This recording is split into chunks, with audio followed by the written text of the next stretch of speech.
guy. He was at Grand Prix Austin. I cruised by his. Oh yeah, It was $5. Was it $5? I don't know if the deck is, but he was laying out the cards. Okay.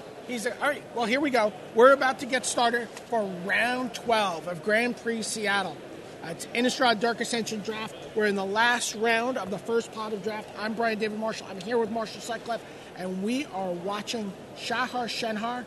There you see him on your left, and Michael Jacob, Star City Games author, former U.S. national champion, Pro Tour top 8 competitor on your right.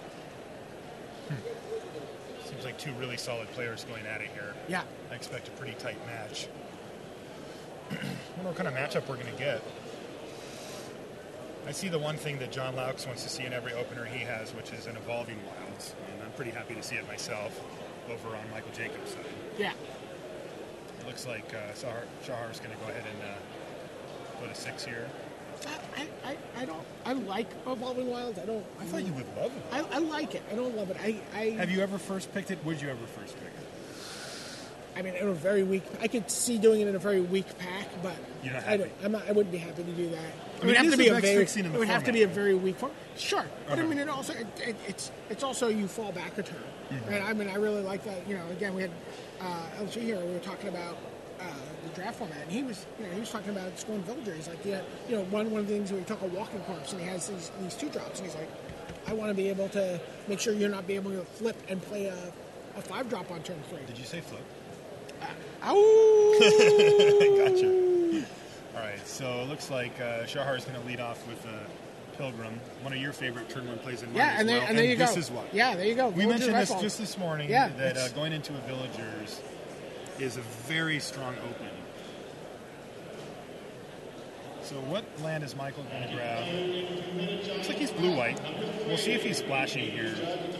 I mean, don't you normally see someone go for the white here because there's so many double white cards? Yes. From the Chapel Geist to the... Oh, but he goes for the blue. Yeah, I would have expected him to go for white here. He obviously knows his deck, so... Double blue spells that are relevant usually are up into the 5-drop category, but Claustrophobia is the main one. Cackling counterpart. Dude, how cool is it to get to see these the drafts? Yeah, it's awesome. Isn't that awesome? Yeah, it was awesome. I got to get a good insight into the mind of Craig Wesco when he opened a Beguile of Wills and never really considered it. You're welcome. Thank you, Rashad. Thank you, Rashad. Awesome idea. We gave you a lot of love for putting it together in the pre-show. I have been too. Yeah. Yeah, that was fantastic. I mean, it's a lot of people you get a chance to watch draft videos, but it's different. When you can actually, it's different to also draft in an 8-man queue for some packs online, and this is your drafting for everything is like. We talk about it being a legacy opportunity, right? Like a top 8, right. those things add up. Sometimes you're drafting to get onto the Pro Tour. Yeah. Drafting to secure the next level. I mean, these are really meaningful drafts. This is one of the things I was talking about with Owen when we had him in the booth, and he said, "Look, when I play a Magic Online in A4, I just don't have that strong drive to win because it's just an A4. It's just for a few packs. When he's here, he's flown out. He's put the effort. That was a Claustrophobia, so that was he wanted to have 2 blue on turn 3. Yeah. So the Villagers of Eswald transformed. Yep. To what is it? The Hellpack of Eswald. Yeah. And he went ahead and attacked for 5, and now they've been Claustrophobia. Getting for 3. Michael's going to fall to 12. I'll tell you one thing about Michael Jacob is you'll also see he never lets himself get too. We have a Slayer of the Wicked for just a blank value, yeah. but he is playing blue-white, so it's unlikely. Yeah. Only Scobs. A couple of zombies. Yeah. But it's much more important for him to develop his board and apply maximum pressure because Michael is way behind at the moment. Yeah, and Shahar is virtually out of cards. He's got 1 card left in hand. Yeah, he was on a mulligan to 6, so he has had a very nice curve out, but you start to feel the resource loss at this point in the game when you've mulliganed. There's Salhoff the Cultist. That's going to do some work here. It can hold off. It can trade up for the Slayer. It can just eat Dawn Treadwell. Kind of depends on what Shahar hands in his hand. What's he 1 for us? He's just going to get him in. I mean, if you don't have a whole lot going on behind you, you really need to try to keep maximum pressure up. Michael's pretty forced to block here, though, even if he does suspect a potential trick. Oh, he's got to assume a trick, right? He probably, yeah. Really just have to block the Slayer, I assume. If he blocks a Dawn Treader Elk, then Shahar can just sack it and get a little value out of it, and likely still take 4. Yeah, it's not that bad either. Like you kind of rather do that, and then you still have your occultist for next turn. You can you can eat 2 creatures with it that way. He is at 12. He can take 4 here and not be in imminent danger. But Yeah.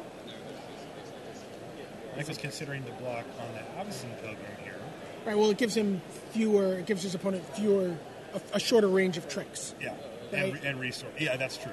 Right. So a +1/+1. Ranger's Guile isn't. Ranger's Guile. Howl of the Wolf Pack. Yep. Neither of those are going to get it done. So he does take an extra damage doing it this way. Sure.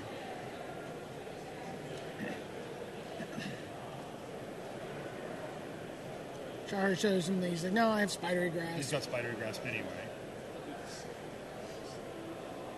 And he is going to use it to just... Oh, that's your favorite there. Faith Shield. Yeah, he's going to Faith Shield it, naming green. Just keep his guy alive. He's going to keep his guy alive. The Pilgrim's also going to stay alive. Yep, takes 4, goes to 8. He takes 4, and the board state doesn't change a whole lot. But Michael is clinging to this occultist. He needs it to stay alive. I see a transform card. What's a blue-white card you might be playing here? That's going to you could be playing a Thraven-centric. Did you see it? Yeah, I thought it looked like it was Dark Ascension. Loyal Cathar? Sure. Also wouldn't be too bad here, but I think it would probably prevent him from playing... Oh, he looks like he has a Sea Kite. I think I saw a Moon Heron. Yeah, he's just going to go with the Sea Kite here. Yeah. It would be interesting to see what Shahar does here. His hands are kind of tied in the sense that he's got 2 lands in his hand, and while Michael has a ton of cards, and it looks like he's going to be able to start really committing things to the board as we go forward. All right, so... Just the Slayer. Just the Slayer. He doesn't have any more tricks. He doesn't want to just outright lose his other 2 guys. So Michael is going to definitely play a Sea Kite. The question is he trading or not? He is. Yep. Looks like he wants to get a couple of mill triggers. Himself twice. Yep. You definitely don't want to. Puts a Grasp of Phantom, so that's later on pretty ideal. Yep. He's already at 5 mana here. Looks like he's got at least another one in his hand, so he can go to 6. Looks like a heavy Matic. Alright, so Michael is going to play, looks like, Loyal Cathar. And he is... Yep. It's looking like he's stabilized. And there's the Matic. And we're going to dutifully transform back our villagers. I think if you wouldn't have done that, I probably would have I know. hunted that one. But it was funnier that way. It was. What do we have here? What is that? That looks like Bonds of Faith. Is it Bonds of Faith? That's what I thought, too. But, he's looking at a human, and That's right. So he's like, oh, flips back. Whoa. Ow. Maybe they should have misnamed it now. I guess they couldn't go back. They can't, yeah. Fair enough. So. Okay, so we are going to equip the Matic. That's going to be a 4/4 with Vigilance. Yep. Looks like the coast is clear for an attack. He goes ahead and attacks. Shahar doesn't have any tricks or anything. And we're just going to play a land. The Moon Heron.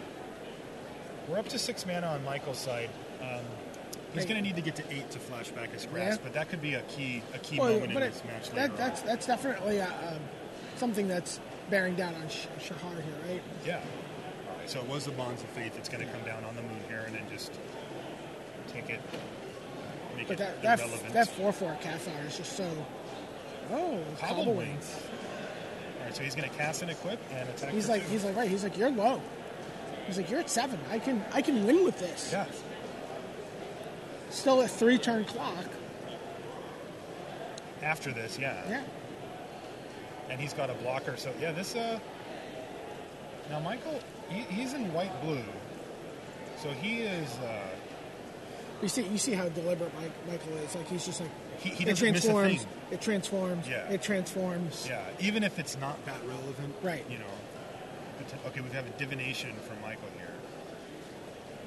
That looks like he's got 2 lands. I think he plays control and constructed mainly, and so he probably is pretty keen on cards like divination. And if he does play a lot of control, which is what I've heard, he's used to being in situations like this, and he's going to be able to work his way out of it a lot. Oh, sorry, he's been pretty comfortable with trading life for turns and getting set up and finding his answers. And his position looked pretty good until the cobbled wings. He still has enough time to make something happen. He has 3 whole turns. You have to assume Shahar has nothing, right, at this point. Like, just the fact that he didn't attack that other turn. Yep. He only attacked with the one guy that would offer a straight-up trade. So. Yeah, from Michael's seat, he has to be assuming that. He's going to play at least 1 land. I think he's got 2 lands in his own Bonds of Faith. Yep. We're racing. Yeah. That does change the clock. He's hitting for 8. He's got him on a 2-turn clock, except for that Shahar does have the absence potent to block this. Right.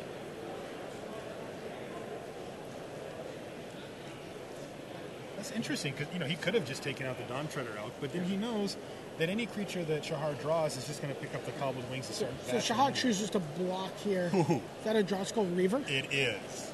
So he chooses to block here, knowing that next turn he could flash back the Grasp of Phantoms.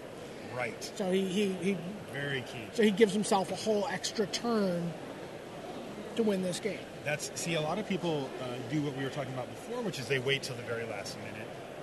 And if he would have done that, he would have lost his blocker. Now, he had that information available to him, but a lot of people would overlook it. He's going to go ahead and equip up. Okay, so we need to see a land from Michael, which he has in his hand 2 of. But Shahar's not dead to the Grasp. But Shahar now knows he's drawing in. He's got a turn. Because he blocked, right. So we're going to go to 4 here.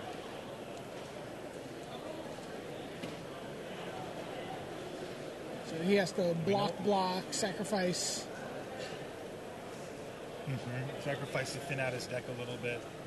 And then hope he draws flat. Is that a silent departure? Yeah.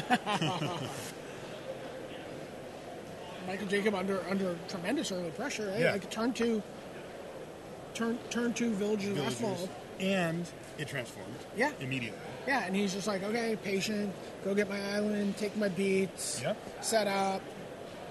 The thing is, he's very calm about it. You can tell that he's got a lot of experience in that type of situation. When we looked at that board state like as a snapshot, and we had a 4/6, a 1/1 facing 2 islands. Yeah. And it was Shahar's turn on that one. Yeah. You don't give Michael a great shot at taking down that game, Blue White, but he very be patient. Masterfully pulled that one off. Yeah. I'm going to just go get a look at the other match. I just want to see what's going on in the other feature match. Whenever Shad sit down. Yep. Hey, Rashad. Hey, what's up? Michael Jacob just made a pretty nice little comeback there. Oh, really? He was facing down a 4/6 and a 1/1 with 2 islands, and those 4/6 and 1/1s were attacking him. And he had 2 islands on the board. Very calmly came back to win.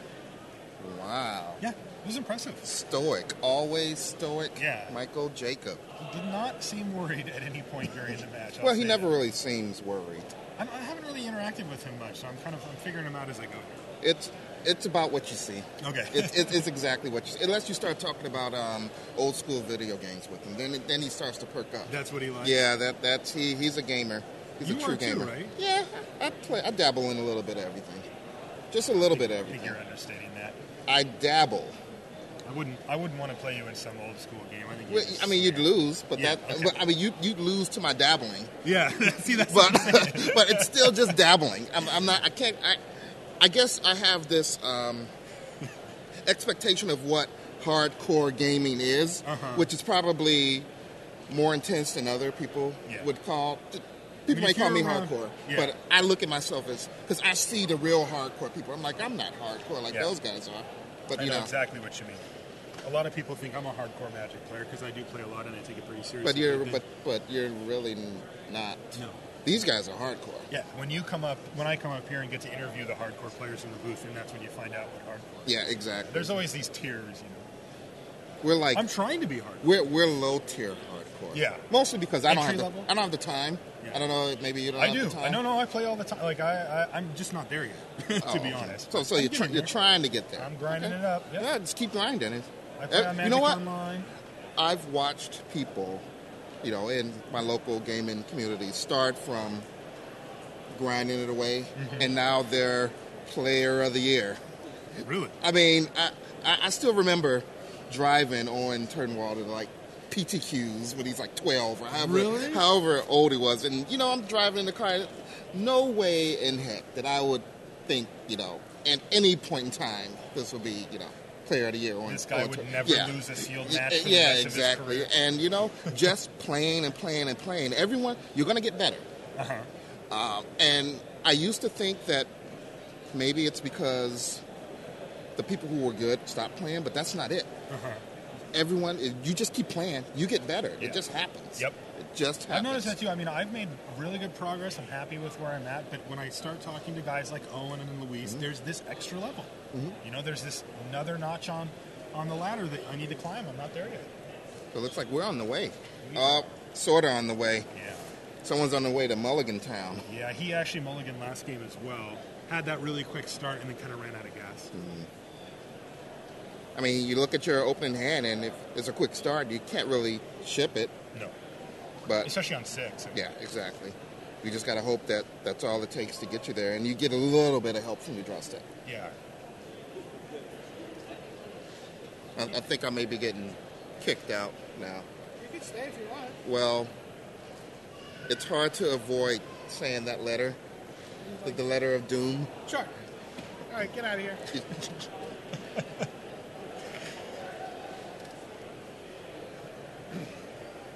EDM, polite as always. Get out of here. It's not. Look. You're just a ray of sunshine. Here's how it works. Explain it to me. People think New Yorkers are rude. And they think Californians are nice. Okay. Right? Yeah. West Coast, like that. But really, when you go to the West Coast and someone's like, have a nice day, they're really saying go F yourself. Okay, yeah. Right? And when you're in New York, they someone says, say it. They say go F yourself. You're like, they mean have a nice day. No, come on. They do. It's true. I'll remember that next time you see that. I want you to have a really, really nice day. Yeah, great one. Make it the best it can be. So I think both players have mulliganed here. Shehar should be on play this game, and he is. He's going to lead with Pilgrim again. Yeah. Again, a great start. Looks like we have a Plains from Michael. He's got a Silent Departure in his hand, which is definitely a card that he wants to see in his hand in this matchup. Yeah. With equipment, with travel preps, things like that, you can send your opponent back. What's great about Silent Departure is you don't even need to see it in your hand. You're happy to see it in your graveyard, sure. Right? Yep. He went ahead and just attacked with the Pilgrim and played he played Sunwall the Dryad. Yeah, which is just going to be a bear here. Its creature type is just Dryad. Oh, Mind Shrieker. Mind Shrieker. I'm really curious to see what Michael does with the Mind Shrieker. It's a very interesting card. Its ability, costs 2 colorless, which doesn't seem like a lot, but it's actually kind of expensive. Yeah. It's actually doesn't feel like much of a 2-drop. It's a much later game play. It's almost like a finisher. Like when you have a bunch of extra mana and you can just use it 2 or 3 times. He's probably won't activate this for the first. It'll be a while. Ooh, wow, his deck is good. His deck looks very strong. He's got a Geist-Honored Monk good. in his hand right now. So my assumption is that Michael's now crafting a game plan where he will be alive when he can cast his Geist-Honored Monk as a big stabilization and turnaround play. I haven't really got to get a great look at the rest of his cards, so I'm not 100%. He just passes the turn back, and on end step, Shehar plays Midnight Haunting. So he's got a pretty considerable board state now. It looks like Shehar just drew his Bonds of Faith, and he's probably just going to go ahead and slap it on this guy and attack. Yeah. Michael has Drogskill Reaver in his hand as well. So he is definitely hoping to go long with this game. This game doesn't look like it has a lot of length to it. It does not. And your friend, the Scorn Villagers, come down. And on end step, Michael milled himself with the Mind Shrieker. Yep. This is probably a Thraben Sentry. It is.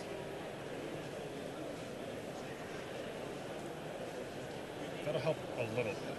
A little. Still just... I'm assuming the crowd is going to be... Oh, he doesn't... So he must have a 5 dropping, let's say?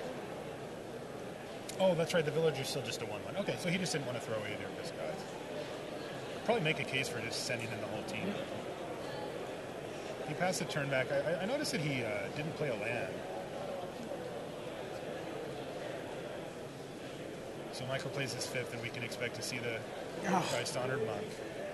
So now the monk's job here is to keep him alive long enough to get to 7 mana, because that Reaver will turn around things in a huge way. Please come to the side event stage. Is that a tragic stuff? Daniel Sunderland, please come to the side event stage. Oh, look, it does look like it.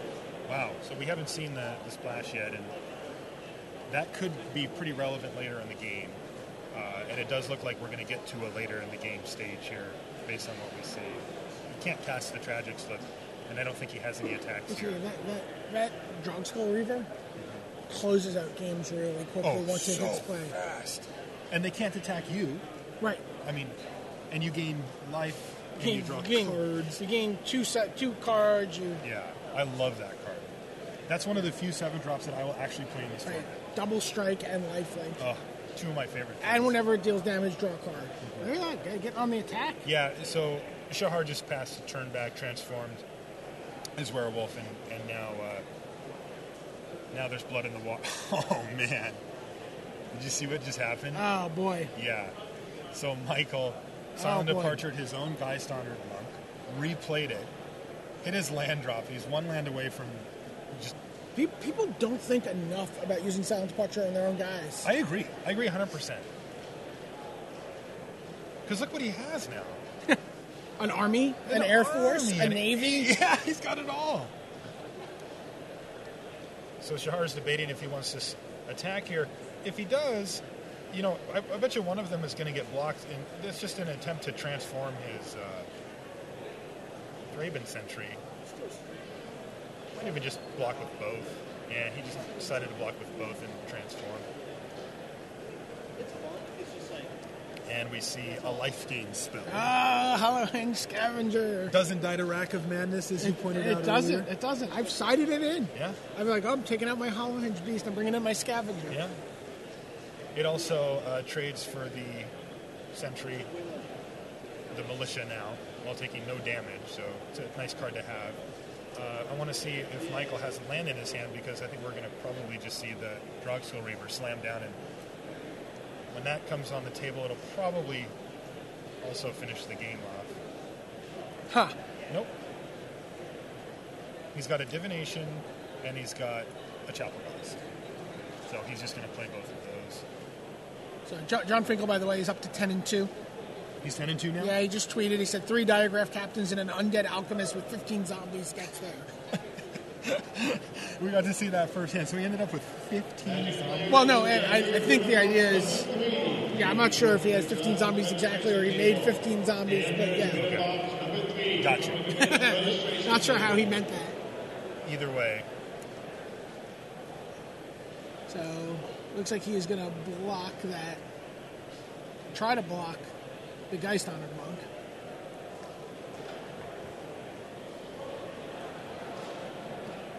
How big is that monk right now? 1, 2, 3, 4, 5. It's a 6/6. Yep. So, looks like he's just going to end up trading it for a Halloween Scavenger. Sure. It's going to clear the way for the Militia, and we see a Divination. So he needs to see a land out of these 2. There it is. There it is, yep. Play that land. He's going to play it, and next turn we should see the Reaver. Hey. Oh, he doesn't want to play the land, I guess, because Discard. makes you discard 2 cards. You can hold your Reaver. It can cost double black. I mean, what is he really? Oh, yeah, Okay. Well, we see so just in the nick of time, we've got the Dawn Treader Elk, which is going to let him get a swamp, which is going to let him set up a potential board state where he can tragic slip the Reaver. Now, Michael Jacob has a pretty nice board state going here besides that.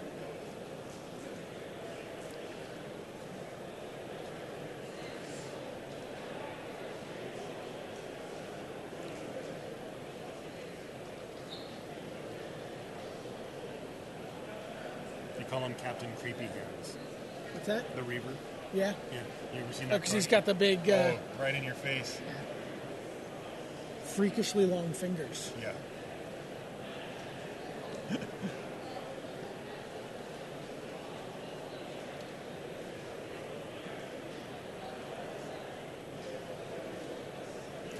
Both of these players are 10-2. I mean, 9-2.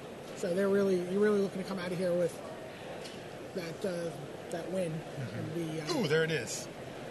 Oh, that card's so good. Like, gonna get a swamp. That's one of the few 7-drops I actually want to see in my hand. BRB getting swamp. Yeah. It's unfortunate. But he's still getting essentially a 2-for-1 out of the deal. He's taking the Treasure Slip out of his hand, and the Dawn Treader Elk is turning it into a... Well, I mean, he still has to figure out how to turn on... And that has to He happen. still has to turn on more, because that swamp comes into play tack. It would be insane if it didn't. Yeah, totally. Because the thing is that I think that Michael's going to figure this out. I mean, what else? Well, what's to even figure out? It doesn't even matter. Well, what I'm saying is... you're saying but he might have to, whatever. Right? He might have to actually respect... Even then, even if he just blocks with the Reaver here, he's going to get a card. He's going to gain 3 life. And sure. So that's the question. Does he didn't block. Wow, he did not.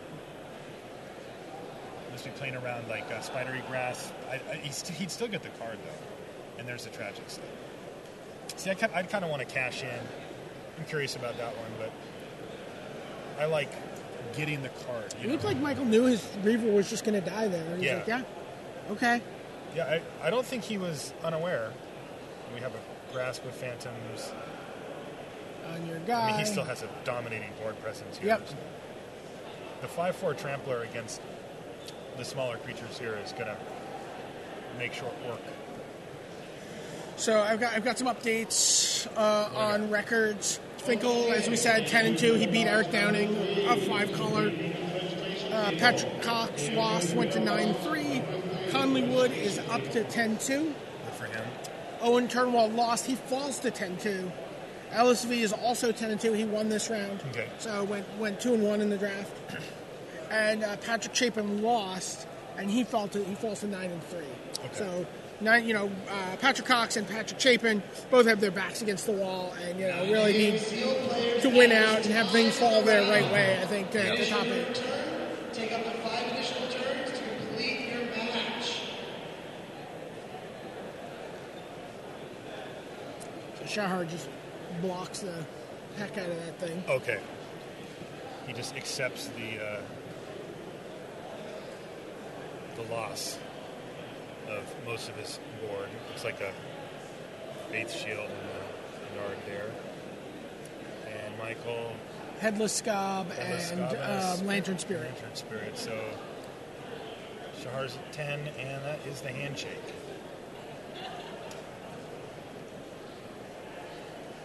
Players, it's all business. They're like, done. Yeah. Chuckle. I really like Michael's guy. Yeah.